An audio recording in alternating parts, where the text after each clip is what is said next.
Let's start by reading the prompt.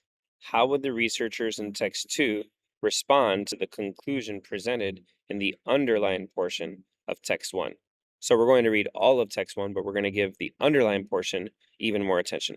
So polar bears sustain themselves primarily by hunting seals, but rising temperatures are causing the ice to diminish, raising concern about polar bear population declines as these large predators seal hunting habitats shrink.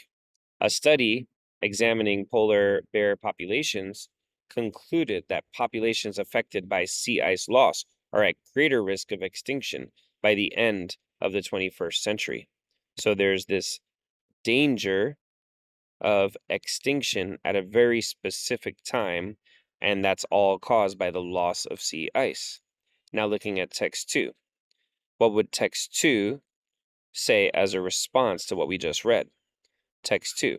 Monitoring carried out by researchers shows that the polar bear population remains stable and well nourished despite rapidly declining sea ice. The researchers attribute this resilience to a shift in feeding strategies. In addition to hunting seals, the bears have begun relying on a diet of reindeer meat and bird eggs. So, text 1 said there's a risk of the possibility of extinction in a very short period of time by the end of the 21st century. And text 2 said, on the other hand, the population remains stable and well nourished. Although the seals are going down, they're shifting their diet. They're relying on reindeer meat and bird eggs. So let's look at the answers.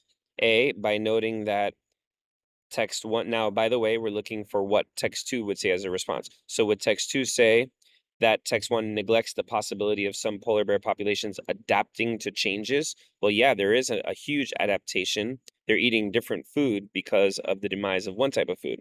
Looking at B, by suggesting that it's likely incorrect about the rates at which warming temperatures have caused sea ice to melt, there's no dispute about that. The dispute is about whether or not they're adapting to new foods. So B is wrong.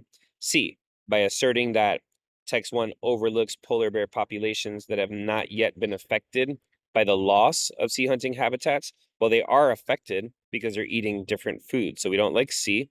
And D, by arguing that it fails to account for polar bears' reliance on a single seal hunting strategy. Well, we weren't seeing anything about the hunting strategy, and it's kind of the opposite.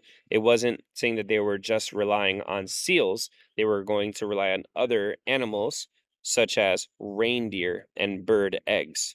So D is wrong. The only one left remaining is A, and that's our answer.